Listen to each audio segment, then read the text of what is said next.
नमस्कार मंडळी, तर आज आपण बनवणार आहोत फुलकोबीची भाजी। ही भाजी बनवायला अगदी सोपी आहे आणि खायलाही चविष्ट लागते। तर त्यासाठी मी एक फुलकोबीचा फूल घेतलेला आहे, साधारण पावभर आहे। त्याचे तुरे काढून घ्यायचे आहे, म्हणजेच बारीक चिरून घ्यायचे आहे। या भाजीला मोजकच साहित्य लागतं। थोडा कांदा बारीक चिरून घेतलेला आहे। प्रथम एका गंजामध्ये तेल तापत ठेवायचं आहे, त्यानंतर त्यामध्ये मोहरी टाकायची आहे।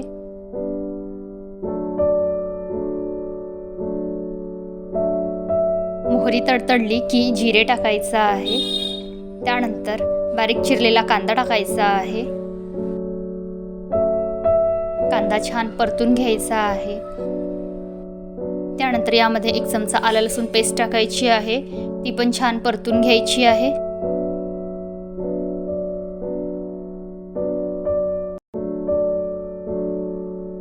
त्यानंतर 1 चमचा धने पावडर टाकायची आहे।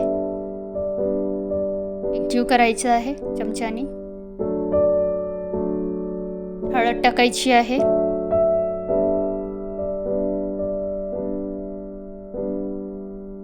लाल तिखट टाकायचं आहे। तिखट तुमच्या आवडीनुसार टाकायचं आहे, जेवढं तुम्हाला तिखट हवे असेल। त्यानंतर चवीनुसार मीठ टाकायचं आहे। सगळे मसाले छान मिक्स करून घ्यायचे आहे। थोडं पाणी ॲड करायचं आहे, म्हणजे मसाले छान शिजतील, तेल सुटेल भाजीला।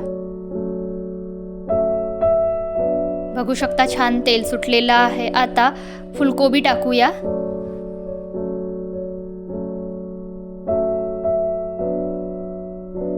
एकजीव करून घ्यायची आहे भाजी।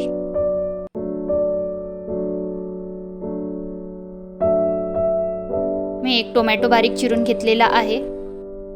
भाजी चेक करायची आहे, झाकण उघडायचं आहे आणि भाजी ढवळायची आहे। आता या स्टेजला आपल्याला टोमॅटो टाकायचा आहे बारीक चिरलेला। मिक्स करायचा आहे।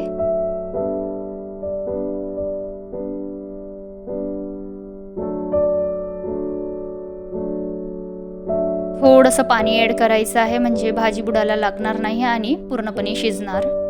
झाकण झाकायचं आहे आणि भाजी छान शिजवून घ्यायची आहे। तर बघू शकता झाकण काढल्यावर भाजी